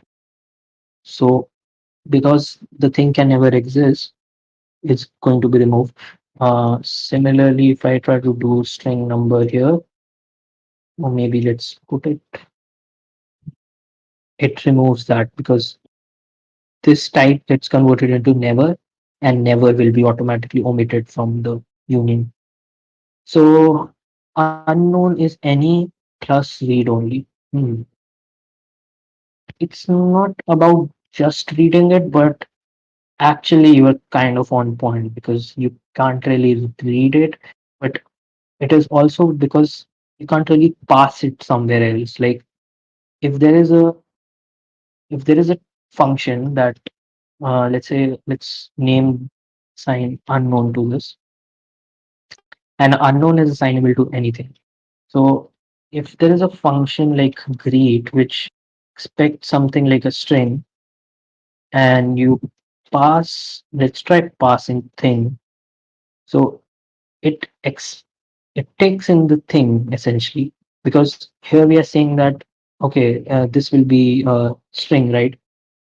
And that's where it doesn't really work. So the editor kind of was a bit slow to check, but here now it's TypeScript is giving us an error saying unknown is not assignable to string. That's because we don't really know if this thing is going to be a string, so you can't just pass it around. But if it was just a read only, so if it was any, and if it was read only any, and you can really type it like that, but consts are read only, so it would still work. But with unknown, you can't pass it. Never is basically a type given to the error we made. Mm, not really the error, but it is something which is just not possible in the sense that okay, I think you're thinking about it this way is because there was this, I guess, where's that function that we had? Um, oh man, where is that? The throw thing. So I think you're thinking of this as doing error, maybe something like that. Uh, Throwing is not the same as returning in the sense if I try to do result equal to work, and if I remove this, it will tell me void. But if I try to run this code, there'll actually be an unhandled error in the code, so it won't run to be uh, to be exact. It won't really execute. It will just throw an error, and the compiler will tell me that there is an unhandled error or something. Yeah. So shit just came out because that was a message. Um, Never is basically okay. I'm in this guy said okay. Cool. So yeah, like if you do string a number, oh yeah, that's an error. That's yeah, that's not like an error. It's just that that type can never be. It can't really exist in the real world. But yeah, you're correct on the point that that's a developer error. So yeah, it kind of like it's it's like developer error, I guess. So yeah, correct. That's not possible. So cool. Uh, okay, we covered a lot. Last section, and let's get done with this. I guess a lot of people were waiting because so far our code looks like shit because everything is inline, right? We are just using inline annotations. We are not really doing that type equal to thing. So that type equal to thing that we do is called as a type alias. Type aliases and interfaces are basically just two ways to organize our code, right? We have been writing inline type declarations so far, but using a type alias, we can put it into a more meaningful name. Like if I have you know, if I have a type or something, maybe I can create a type alias using the type keyword, and I can say type user, and here I can put all the properties that were in this user, and then I'll take this type and I can just annotate it like that, move it up, and now it's still working the same way, but you can see our actual code is much more cleaner. Everything works still the same way. So that's what type aliases allow us to do. They allow us to extract inline type declarations into kind of their own type variables kind of thing. So yeah, we can, these are the benefits we get. We can export and import them from different files. Um, yeah, like it's just like a name for a type. That's all. That's what an alias means in real world. Um, just one thing to keep in note, these sure look like variable declarations, but they are just a TypeScript only feature. So whenever I'm teaching TypeScript, I try to keep it like so, saying think always in two worlds, a TypeScript world and a JavaScript world. And this thing exists only in the TypeScript world, and this is the JavaScript world. It never comes here. So I hope that makes sense. Yeah, so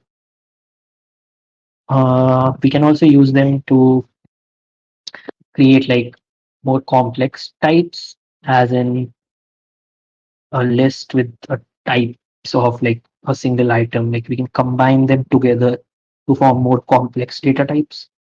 That's whole the whole power of aliases. And we can also alias function declarations.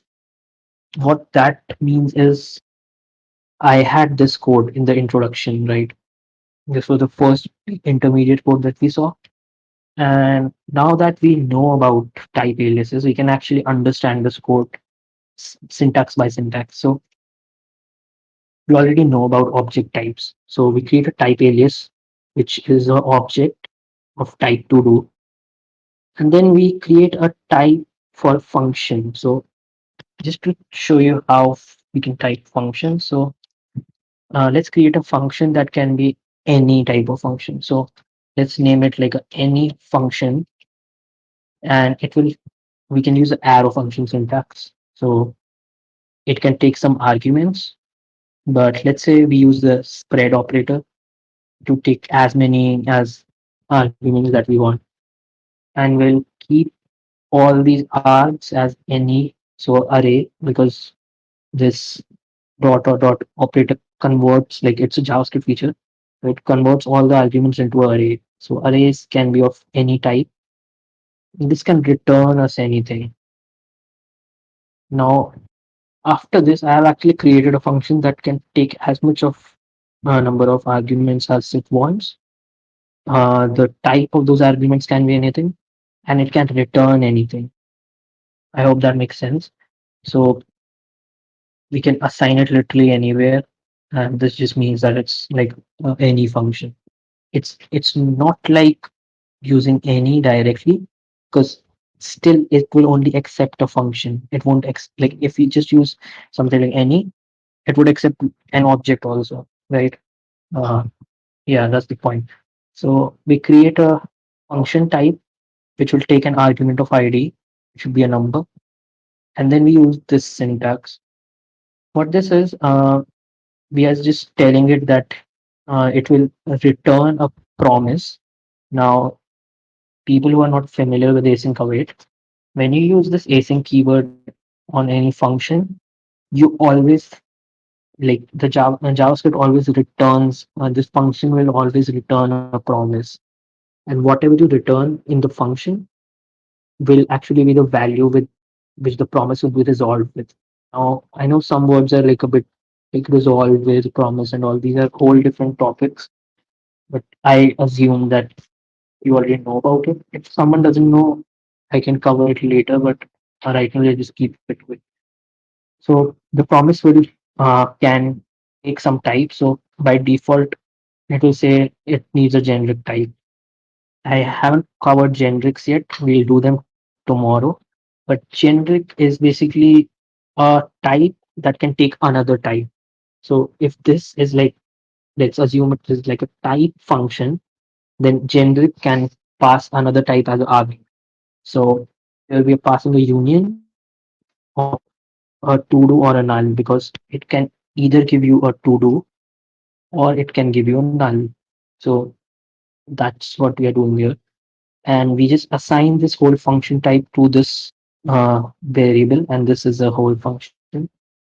Now that's how you type out entire functions. We don't have a single type declaration except this, so it's so much more cleaner. And yeah, it's that's all that code was doing. You might be thinking, can I use it with a regular function? So like um something like get to do and like so.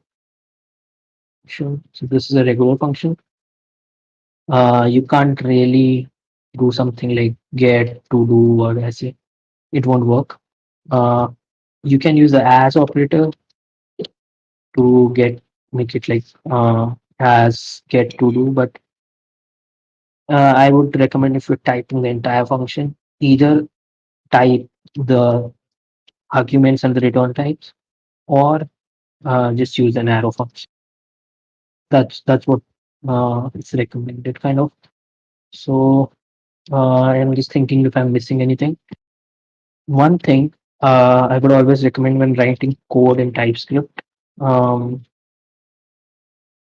always annotate your return types manually. It's kind of a good thing when you're starting out, because if I say string,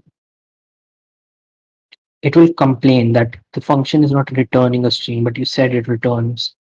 But if I remove it, it won't complain about, and it will just infer void. So that's why I said sometimes inference is not really your friend. Like if you want to be strict with TypeScript, then annotate your return types basically. Cool.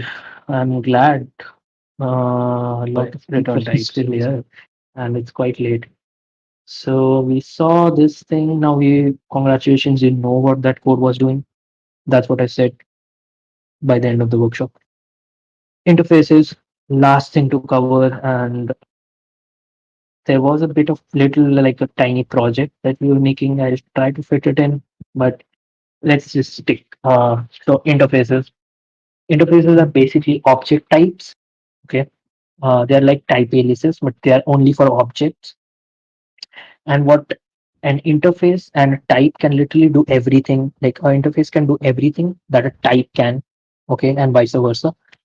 But interfaces have one main difference, and a lot of people ignore this. I don't know why, but interfaces are open, meaning that open to change. And what that means is we declare an interface like so, saying like user and the properties, just like a regular object. And if we try to anything, like if I just remove all this, and if I replace this with a type, okay, and I'll also do type as such, um, it it will actually cause a issue. So name, Siddharth, ID is there, and age and email is not. So it will complain that duplicate identifier, because you can only declare a type by one alias once in the whole file. But interfaces aren't like this. So I can say interface and you don't have to put equals, and you can redeclare interfaces, and it's just because this type is also there. Let's remove it, and you can redeclare them. Like I declared it once here, and then I declared it once here. And also, let's remove this. Yep. So if I see the final type, or if I remove all this, I can see it has the properties from both the interfaces. So that's why I say TypeScript will merge these things together.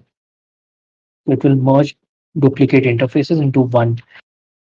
Now, you might be like, why is this helpful, or why would someone use this at all? I actually have a tool called, it's like a CLI framework called Zos, but this is written completely in TypeScript, and the basic functionality that it provides a type safe way to build command line tools. And this project heavily makes use of this behavior of interfaces, like heavily. So if you ever like try to look at the source code, you will find a lot of this duplicate interface merging thing going on. Just a sneak peek of how these things actually work. Inheritance, it's just like classes, like the way we do it with classes. So maybe we have a user, and then we have a interface called admin, and it will extend the user. And then if we type this thing as admin, it will work. And let's say admin will also have a roles or array or a union, something like admin or let's say user, something like that. We input roles here because a user can have two type of roles. We'll also put age and email here, and we'll add on a duplicate property. So we'll add roles again, and this time I'll just say that it can only be admin. Now, if I create an admin, so if I say this is an admin, and if I go back to the roles, and if I try to put something, it will only allow me to put admin.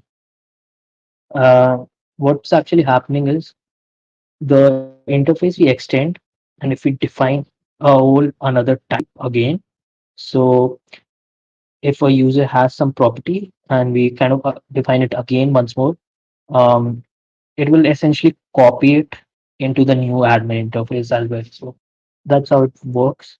So we can override type of an existing property in an interface. Yeah, you can do that. Uh, it's also possible to do that using intersection type. So if I just had like type A object, and if I say name is a string, and if I have type B where I say name is never, and if I create a it's a const thing and the type will be B this time. And if I intersect it by saying it's going to be A and B, and if you see here, it has the name property, but it has type as never. Okay, so you want this ever in code, that's basic. It will still cry saying that uh, name doesn't exist. But if you try to put name, it will say that it is never, it can't be there, and shit like that. Even undefined won't work. So you can override it. Let's say if I want to make it a number, so now I can use a number here. Oh yeah, we did the same mistake. Remember, a string can't really be intersected with a number. So you see, it created it again to a never type. But if I used Siddharth or something like that, this will work fine because Siddharth is a subtype of string, right? Does it make sense? Yep, cool. Let's hurry up. So when to use which, there is a section on this. There is a reason I wrote it. You can read it, so we can save some time. But basically, if you want something that you can update from the outside, then you should go with the interface. Like there are 3 points, you can read it. Interface in practice. Now, this will be an exercise that will take like 5 minutes, and I guess we are already close to 12. Let's just spend the damn 5 minutes and do it. So we'll see how interfaces are actually useful in real world. And I missed one part. There is this tux thing. You can read it. What it means is interfaces are thoughts like are taken like using this type system. I know the name is funny, but what it means is if object or a type or anything, if something walks like a duck, if it walks like a duck, then we assume that it is also a duck. So if object has a property of ID and a name, then we treat it as a user, right? That's the whole point of this line. So yeah, let's quickly build this. So what we're going to build is it's going to just be a small little tool or a project kind of thing, uh, where we should be able to store some data on different types of storages, but we won't really we'll be using some TypeScript tools to do that. So let's clear this entire thing. So I have a user and I have a function save user. It will take a user and it will take a storage. So we haven't created the store type, and we'll create it by saying store, and for now let's say any, and the store will actually be an interface. Okay, Now, as you can see, we are trying to do the storage dot set item. So what I want to do is, let's say there is a user object. I want to store it in the browser session storage. I might also want to store it in browser's local storage. Okay. And maybe later I have some other storage like IndexDB or something. And I want to store it them in all of the different like types of storages, but I don't want to recreate the same thing again and again. So that's why interfaces and doing this is really helpful. So the store will be an object. It will have a method, something like set item, just like local storages. It will take a key, and the key will be a string, okay, or a number. Okay, we can take either ones. And what we'll return is we won't return anything. And there should be a get item, which will take a key, and it will be also a string or a number. If you want, you could separate this out into its own type alias, but let's keep it like so. And we'll also have a value here, so key and the value. Now I could set it to any, but I just want to remind you that we should avoid using any. So what can we do? We can actually use a generic, and I will explain these tomorrow in depth, but right now just think of it as we are kind of extracting whatever the thing that user passes here. So it's like a variable. So I'll say t like this, and I'll pass the same t here. And this thing is called as a type parameter. And type parameter is this whole angle brackets thing. What you pass in is a generic, and this thing, the t is basically a type parameter. And I'll show you what this does. It will actually be quite useful. Similarly, in the get item, I'll use the t thing, and I'll use this as my return type or null, because if it doesn't exist, we won't get it. Believe it or not, that's our store interface done. And we just need to create some stores now. Let's create a thing, an object. So session. So it's a session store. It will be a interface store, and it will need a get item method, and it will take a key, and it needs to return something. So we will all our implementation is going to go here. So let's say we want to add something in the session store. We will do something like found, and I'll say session store, and this is a global. It can also be accessed using window.session store. So let's just do that. Session storage. We pass the we use the get item method.